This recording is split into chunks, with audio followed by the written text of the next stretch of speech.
Hello everybody and welcome back to a brand new episode of the NASCAR Heat 5 Career Mode. Hope you're all having a great day. Today we go racing at Daytona International Speedway for both Xfinity as well as the Cup Series. And for the Cup Series we have the regular season finale coming at you today, where I've been very vocal over the past half the season that our goal coming into that race on the Cup Series side is simply to put Alex Bowman in victory lane at the end of this episode. I'll give you guys what the playoff grid looks like on the bubble side of those drivers, going for anywhere from 15th to 17th, 18th, all battling for that final playoff spot. I'm going to give you guys a look at what that looks like when we get to that point here in the Cup Series event. But first, we had the Xfinity Series with Paul Menard behind the wheel. Now, definitely a chance that this could be Paul Menard's final season in the Xfinity Series of our NASCAR Heat 5 Career Mode. Of course, you guys know that we originally planned this to be the final season of her Career Mode, but with that late release date of NASCAR 21 Ignition, it is going to be one more season still remaining in this Career Mode. And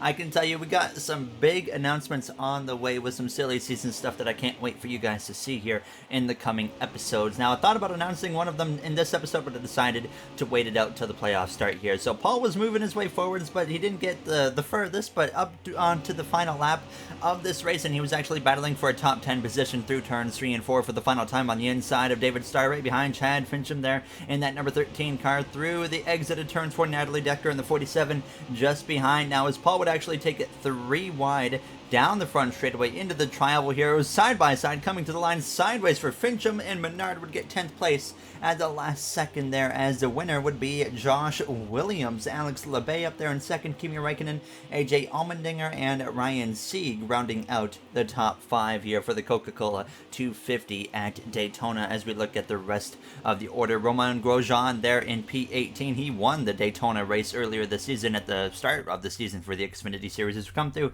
into the Cup Series, a special paint scheme on the car. Look at this. It's a Going X100 Thieves concept paint scheme right here. And yes, the number is pushed back. I felt like it worked for this game, so don't judge too much on that. I'm probably confident that a lot of you guys won't like that part.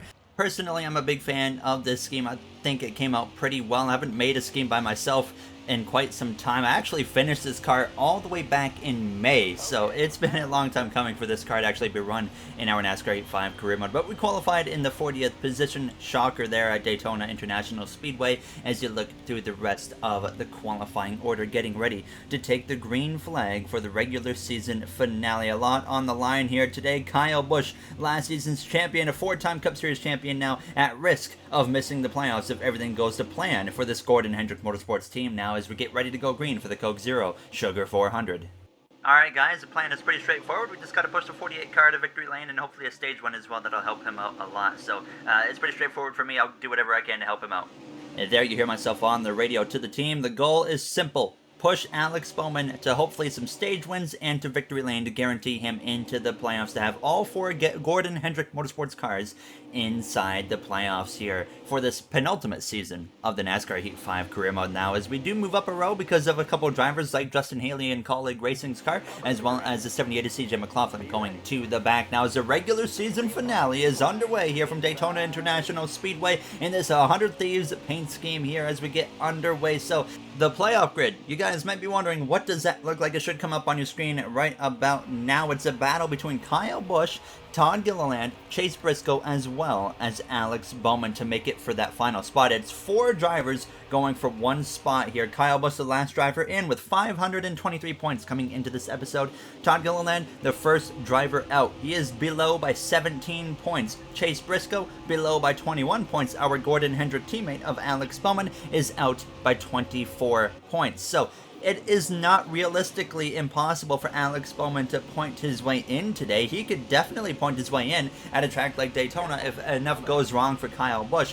But realistically, at the same time, we got to look at trying to help our teammate of Alex Bowman as much as possible. We tried this strategy earlier this season at Talladega Superspeedway, where we attempted to push Alex Bowman to victory lane. Unfortunately, a late caution completely ruined that strategy and ended up keeping Alex way out of a chance of winning that race, and actually myself almost came through the field and won, but our Go-In Racing driver Daniel Suarez picked up the victory instead. So here we are now, forced into the final race of the regular season, trying to push Alex into a race win here. So we're going to see how it plays out here in the opening laps. I wasn't too concerned in stage 1 about trying to find that 48. Now, we got forced below the yellow line there by the aid of Zane Smith. I think we were 4 wide, which I didn't realize. I thought we were 3 wide, so that kind of caught me off guard a little bit there. Fortunately, that didn't turn into any incident, and we wasted no time getting back up to the back of that 8 car of Zane Smith here. So after just 3 complete laps, we were only in 35th, so it wasn't looking great so far, but now we really start making some moves, start moving our way forwards here, just trying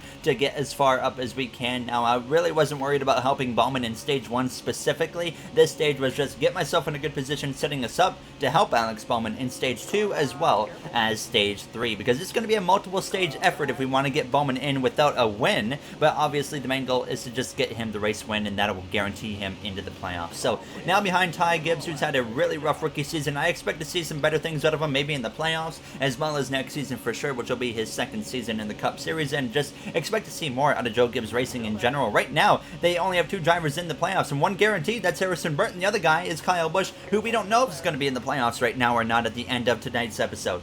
There's a lot on the line, and it's actually really fun to see a nice playoff battle go right down to the final race of the regular season now here in this Heat 5 career mode now, as we're up into the top 26, passing our Go-In Racing driver of Daniel Suarez. Now we would look to the inside of the RPM driver of Max Gutierrez, another rookie in the field. Actually, a little bit of contact with him here as we came through to 5 laps ago, and there's Alex Bowman right there. So right now, if he's running like this for the rest of this race, he has 0 chance of making it into the playoffs, and that is where we come into effect, is can we help our teammate of Bowman get to the victory lane? And here is Kyle Busch here a lap later on the outside, so side by side with Bowman now as we go down towards turns 1, all single file up front at this point, so not a lot of going on. As I say that, we got a crash in front of us. It's going to be a big crash here. The big one strikes early in Daytona. Multiple cars around and crash. Bowman got a piece of it. I myself got a piece of it, hitting the 19 of Harrison Burton. The caution comes out in stage 1 early. Kyle Busch gets 19th place. Alex Bowman gets 15th place, and Christopher Bell is the only somewhat bubble driver to pick up points. Actually, no, Chase Briscoe did get 2 points right there, so that is going to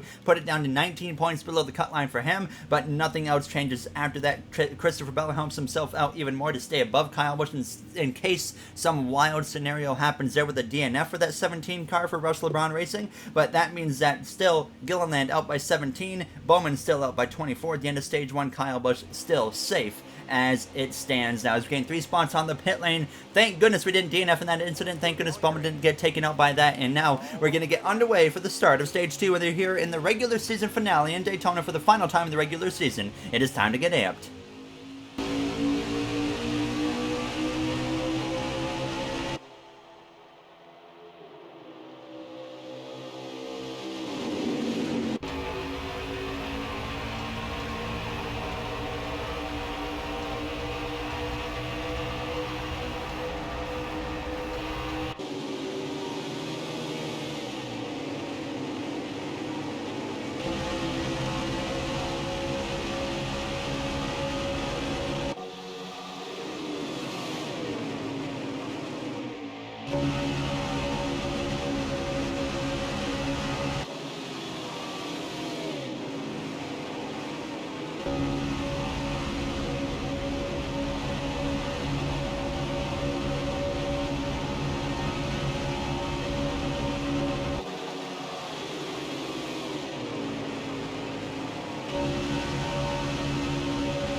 there you have the AMP segment here, and so far working with Alex Bowman has paid off, because now both of us are up inside the top 10, and now that we're underway in this second stage, I said stage 1, you know what, that was just about getting into the best spot possible, and we kind of got lucky just actually kind of being linked up with Alex Bowman at the end of stage 1 just about. So now here we are working together on this third lap of stage 2, just trying to push him forwards, get him into a position to potentially win this stage, because if we can get him a stage win, that can eliminate the gap. The best case scenario, of course, is if Bowman wins stage 2, he is still the best he can be, 14 points below the cut line, so it really puts him into a rough spot still, but a lot better than what it looks like right now of 24 points below the cut line, and we were just continuously pushing him forwards, and you see Chase Briscoe running up front right here. That's another threat to Kyle Busch for this playoff spot, so it's definitely not just a Bowman situation, it's a multiple driver situation of trying to point their way in, win their way in to this playoff here for the 16 driver grid that we have, but we push Bowman past that 12 of Chase Briscoe, who is a little bit off there, just deciding to go up to the top, and obviously that didn't work. So now on lap 6, continuing to be glued to the back bumper down the back straightaway of Alex Bowman, Eric Jones in the McLaren. He's guaranteed in the playoffs, of course. A great season for him, somehow still winless along with his other McLaren teammates of Sam Mayer. Elliott, the only McLaren driver with a win this season, and that's 3 for him now as we push Alex Bowman to the lead here at Daytona International Speedway, with Bubba Wallace following through on the inside as well. Bubba Wallace been on an absolute tear lately. Definitely got to watch out for him as a legitimate championship and Final Four threat here this season. Now, he came up a bit short last season, but we knew he had speed as well last season in the playoffs, just not as much as he does right now, and that's why I think he's going to be a huge threat for the championship this time around. But it was very calm and cool and just collected at lap 9 of 14 here in stage 2. Myself and Bowman, if you were at this race in real life, it would have been terrible to watch because it got really boring here in stage 2. Now, as we came through the 2 laps ago, it was just all single file here. Myself, Bowman, in control of this race. Perfect case scenario so far here in this second stage. But it is Daytona, and we know that it's going to come to an end at some point here. I wasn't really expecting it to stay this good for our team for very long, and by the time we came through to start the final lap, though, things were looking good. Just continuing to stay glued to the back of the 48. We know that we really do have to push Alex to a stage win to just get him any extra point possible, and if he does end up making the playoffs, well, he's going to get a playoff point for the stage win as well, which will help him out a little bit. So playing the big team player role, and I've played this team player role here before at Daytona, as well as even in NASCAR Heat 4 career mode. I remember trying to push Jimmy Johnson into the playoffs at Daytona, but he actually ended up crashing out of the race, which was really unfortunate. So, and we've also pushed Alex Bowman to victory lane multiple seasons ago in the same race to do the same exact thing of putting him into the playoffs. So we're no stranger to doing this with Alex Bowman at this track for the regular season finale, and we easily cruise through to push Alex Bowman to a stage 2 victory. We end up second place, as well as us being up front here. It's allowing me to close in on Chase Elliott for that regular season championship. We only gained about 6 points on him, but there is still that battle there. It's a long stretch here. I actually don't remember if we're within a race or not, but I know it's still possible, I think, if I remember correctly. So there we go. There you see the finishing order. Kyle Busch, no points. So Alex Bowman gains 10 points on Kyle Busch in stage 2. That puts him 14 points below the cut line going into stage 3. Christopher Bell all the way down in P37. Todd Gilliland in the 30s as well. And Chase Briscoe ended up getting 2 points once again. So he is now tied with Gilliland, 17 points below. But Bowman is now the first guy out as we actually overtake him on the pit lane. Unfortunately, that is not what we actually wanted as we get this third and final stage of the regular season finale underway here from Daytona. So now I knew this was going to be that curveball that I was expecting at some point. I knew something was going to happen. I wasn't really expecting this here. I don't really know how in the world we managed to beat Alex Bowman out of the pit lane, but that's unfortunate because you see how bad of a restart he just got, and as it stands right now, Alex Bowman, if he finishes where he is, even with Kyle Busch being about 10 spots below him, he's out of the playoffs still. So we got to find a way immediately to get connected. When we were in Talladega, we waited till about 9-10 laps to go in that race to get linked up with Alex Bowman, and unfortunately I felt like we waited too long because we spent a good half of that pushing our way through the field, and then the caution came out and ruined everything because there was only like 2 or 3 laps to go after that caution had come out at Talladega. So I had learned from my lesson, and I'm keeping an eye on the 48 here because here you see him trying to make a charge back forward. So I I really didn't want to bail out of the lead yet, but then as we were going down this front straightaway towards turns 1, I see Alex kind of gets engulfed 3 wide in the middle, starts dropping down the order, so I immediately make the call to give up the lead, surrendering that front spot to the number 23 of Bubba Wallace and the 40 of Timmy Hill going through side by side. I go 3 wide on the top, just trying to get linked up with that 48 Ally Financial Chevrolet Camaro, and sure enough, it was very quick. We get side by side with Alex Bowman already down the back straightaway. So it only took about half a lap to get, I guess, connected with the 48 of Alex Bowman here. So now the next situation is, how am I actually going to get in behind him and work with him? Because I got the 7 of Eric Jones pushing me, and then I got the 47 of Tony Bradinger up the inside right there, and I can't actually get down in line with the 48 of Alex Bowman. So that was the kind of next scenario that we had to work our way through here with 11 laps to go. I know we're running out of time. We got to get connected as soon as possible with that 48 here. So I was looking for the first opportunity to go 3 wide middle here between the 45 and the 47, but the 47, instead of running on the inside when there's open space, decides to run right in the middle behind that 48 car. So this was a little bit frustrating, and my concerns were building because I know we don't have a lot of time, because we're right in that scenario where we were at Talladega. Only difference is we're a little bit further up the field, so that is one of our advantages this time, because we had to drop down all the way to like 30th place in Talladega when we were working with Alex Bowman last time at a plate track. So through turns 3 and 4 right here, I decided to bail out from the 45. I saw my opportunity open up, and I said we gotta go for it here because it's only 10 laps to go. And fortunately, on lap 31 into turns 1, I had an opportunity to get to the inside, and then I see a hole right here between the 45 and the 48. It was a very tight squeeze, but we make it happen. We get connected with Alex Bowman down the back straightaways, now drafting partners. So the next objective is get both of us to the inside as soon as possible, and that opened up immediately. So now our chances to push Alex Bowman to victory lane are very real. Bubba Wallace up front along with William Byron for the Earnhardt Johnson Racing team. On the inside of Timmy Hill, now pushing Alex to the inside of Brad Keselowski here. Just 8 laps to go in this race. I look behind us. Kyle Busch is within range at this point. If Alex Bowman finishes like this, he is still not advancing into the playoffs. He's in a must-win situation as long as Kyle Busch is really in the top 14, top 15, because if Alex finishes 2nd, Kyle finishes 15th, he's still out as the caution comes out, and that gets myself and Alex separated because he's going to be on the outside, I'm going to be on the inside, and it's an exact replica of what happened in Talladega at the end of that race, and my hopes got destroyed right here because I knew how hard it's going to be to get Alex to the inside and get us reconnected and then push our way through to the front of the field with only probably 3 or 4 laps to go. So definitely concerned, to say the least. Nobody coming into the pit lane here, so everybody is going to be staying out. And now we have to somehow find a way to get connected again with the 48 of Alex Bowman. Kyle Busch in 11th place, Bowman in 6th. Busch currently holds on to that final spot still in the playoffs as we are back underway. And it is going to be a 4-lap dash here from Daytona to decide the 16 drivers who will advance to the playoffs. You can immediately see I'm leaving a gap between myself and that Stewart Haas Racing driver, Brad Keselowski, a must-win situation driver to get into the playoffs as well, but I'm trying to allow Alex Bowman to get clear by the 41 and then jump down to the inside. Bowman, he hangs out our Gordon Hendrick teammate of Ryan Blaney, but Blaney's logged in with 2 wins. None of us really cared at this point. We're just like, let's get to that 48 and find a way. And here you are seeing me side drive the 40. Actually, some contact with Suarez. I didn't realize I'd pushed up that much, but fortunately it didn't turn into anything. But now, down the front straightaway into turns 1, 3 laps to go. We still hadn't got connected, but finally right there, Bowman, he's able to get to the inside, and then he moves back up, but I get to his bumper and now pick him up as a draft partner. Still, at this point, Bowman out of the playoffs, Kyle Busch in. So now I realize, yep, our only opportunity here is to push Alex Bowman to victory lane if he wants to make it into the playoffs. Kyle Busch is running too well at this point as we go down towards turns 1, but anything can happen. If Kyle gets stuck on the outside, he could fall back, and that's what was happening, but he was still close enough with 2 laps to go to still get that final spot in. So we were pushing Alex forward up into 3rd place on the final 2 laps of this race, and up front, it's Bubba Wallace looking for yet another win on the season as Brad Keselowski's in 2nd place in a must-win scenario. Bubba, he goes high, Keselowski stays low, as I was knowing right here, this is going to decide if we have a chance to push Alex to victory lane, if we can get him to the inside of the 41. We can't pass 2 cars on the final lap, and there it is. We get Bowman to the inside of Keselowski through 3 and 4, so that was our only chance right there to get Bowman to victory lane, because if Keselowski would have stayed ahead right there, it wasn't happening, because he was going to cover off the inside down the whole front straightaway. So now, coming to the final lap, I was looking behind me a lot to see where's that 18 of Kyle Busch. By my guess at this point,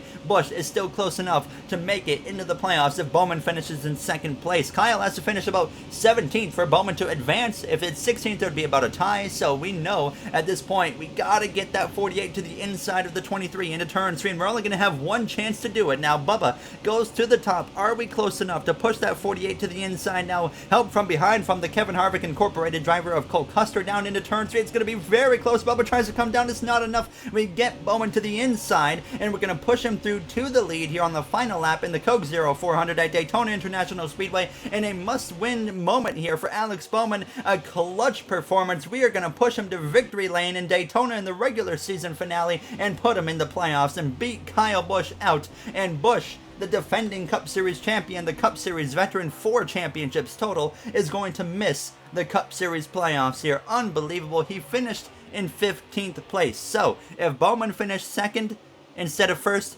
Kyle Busch still would have made it. So that was our only option, was to push Alex Bowman to victory lane right there if we wanted to get him into the playoffs. So unbelievable. It came down to the final lap, and we got so lucky because if we couldn't even pass Keselowski the lap before, it was over then. And then, of course, if Bubba would have came down a second earlier, it was over then as well. So there you see Chase Elliott beat us for the regular season championship. And there you see Bowman does, sure enough, beat Kyle Busch in on points. So Bowman will be the final driver in to the playoffs. I only showed it briefly there at the top, but Chase Elliott beat us for the regular season championship by 16 points, and we know it's going to be a battle with Elliott right down to, I think, the final race at Homestead Miami Speedway for the championship now, as he has been unbelievably strong all season long here in this NASCAR Heat 5 career mode, and I expect him to be just as good throughout the next bunch of races. So there you see some of the point standings there with the Cup, or the Xfinity Series, now the Cup Series grid. We are 29 points above the cut line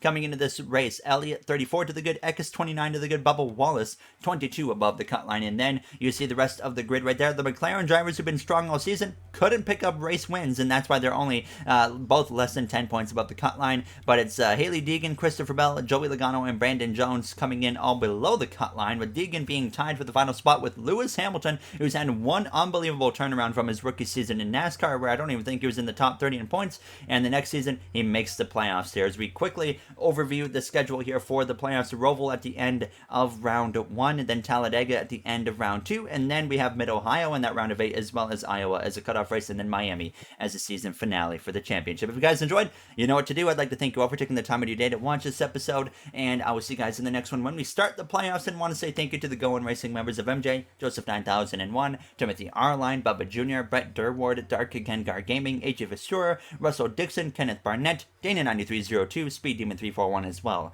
as Illinois Diecast. I appreciate your guys' support so much, and I'll see you guys in the next one. Have a great day, everybody.